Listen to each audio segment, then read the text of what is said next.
here. And stepping down, and now firing back.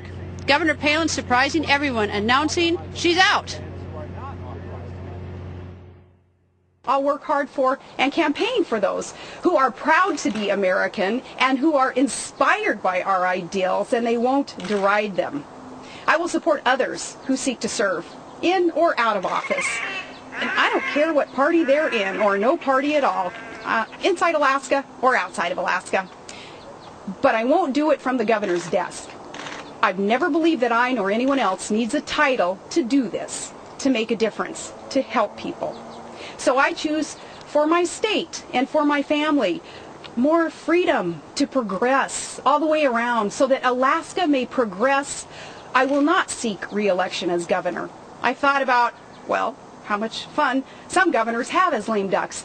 They maybe travel around their state, travel to other states, maybe take their overseas international trade missions. So many politicians do that. And then I thought, that's what's wrong. Many just accept that lame duck status and they hit the road, they draw a paycheck, they kind of milk it, and I'm not going to put Alaskans through that. Why, or saving Alaska from spending hundreds of thousands of dollars? Is she setting herself up for a presidential run in 2012? Of thousands of dollars in frivolous legal bills, is she trying to avoid that?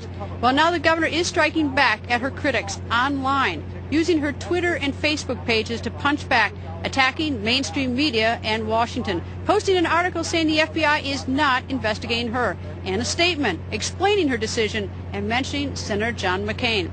So why is Governor Palin stepping down? Governor Palin's friend Kristen Cole joins us. Good evening, Kristen. And we heard what the governor had to say, but you've spent some time with her since that announcement. What's she saying to you? Hi, Greta.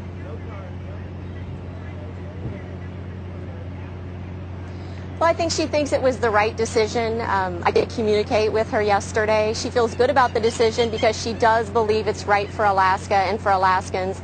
She's not the type to sit idly by and just continue to allow resources to be wasted, money to be spent, and her to really be kept from doing what she does best, and that is being proactive and taking on the issues and things that are really important to Alaskans. What is she going to do? She said that she's going to do something, but she didn't tell the Alaskans or the nation. What are her plans?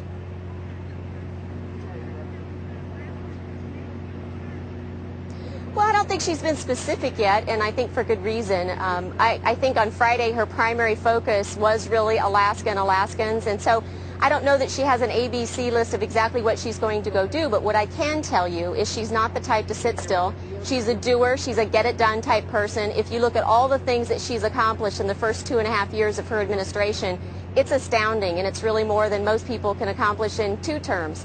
So she will get out there, get on the road, and help others and really move the conservative agenda forward.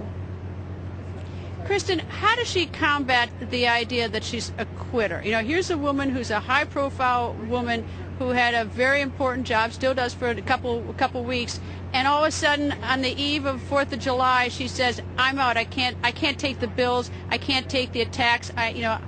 Is she, how do we not think of her as a quitter?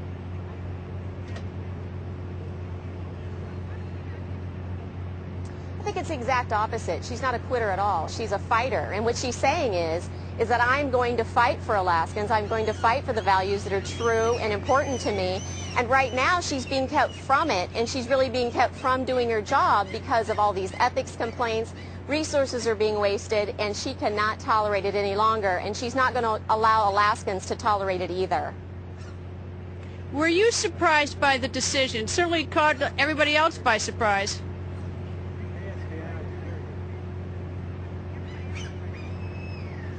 I was surprised until I heard her reasons why, and then if you've known the governor, or you know her very well, it makes perfect sense. I mean, she's run on the platform of smaller government, more efficient government, less waste, spending our money wisely, and for her to see what's happening, you know, for her that's just not acceptable. And she believes, and I believe she's right, that by allowing Sean Parnell to move forward, it will eliminate those expenses and those unnecessary resources being spent on things that are really frivolous, and allow her also to move forward the conservative agenda just in a different platform. So it's really a win-win for Alaskans, and it's a win-win for, you know, any citizen in this country. How tough was it, the attacks on her children?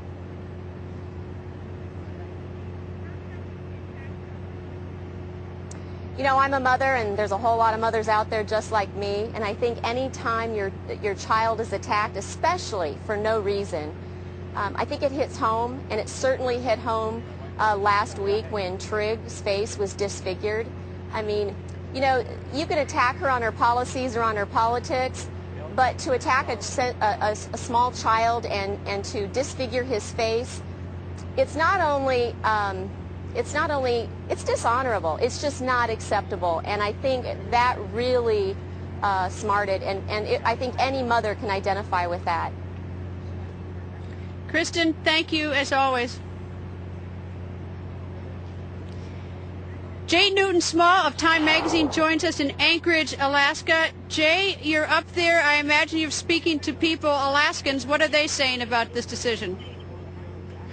Hey, Greta. Well, first of all, I don't want you to worry. I'm not actually driving this car. I just pulled over. I'm en route to Wasilla, actually.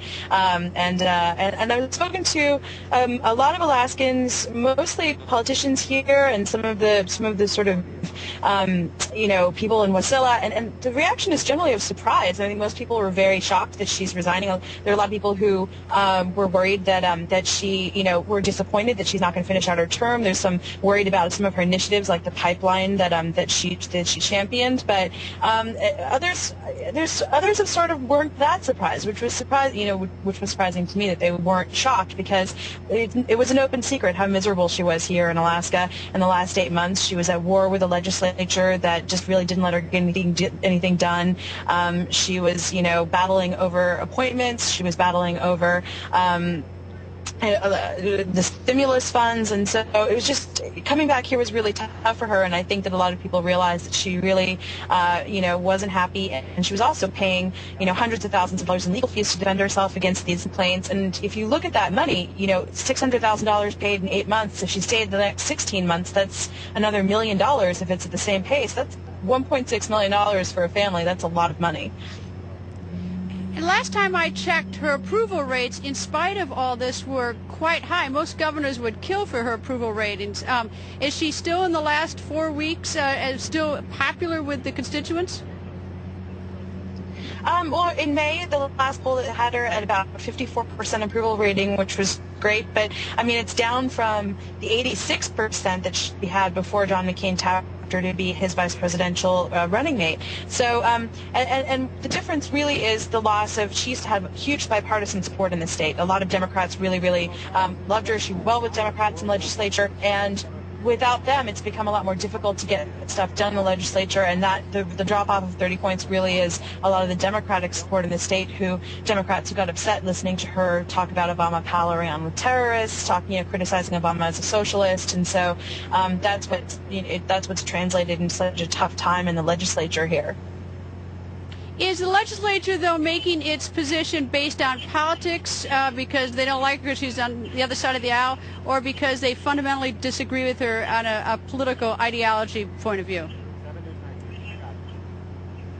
Well, I mean, but when she was here for the first 2 years as governor, there really wasn't much talk of social issues. There was, you know, they were united on a lot of energy issues, oil and gas issues. And now that she's come back, having, you know, really brought the social issues to the forefront in her you know, vice presidential candidacy, a lot of the Democrats felt betrayed. And there are some Republicans here who say that, look, the word has come down on high from the Democratic Party in Washington that the Democrats in Alaska should do everything they could to sort of block her and stymie her and bring her down. Democrats, of course, here say that's not true, that they just really felt betrayed by her, and that they felt that they couldn't work with her anymore. All right, well, enjoy Alaska. It's a beautiful state. Thank you.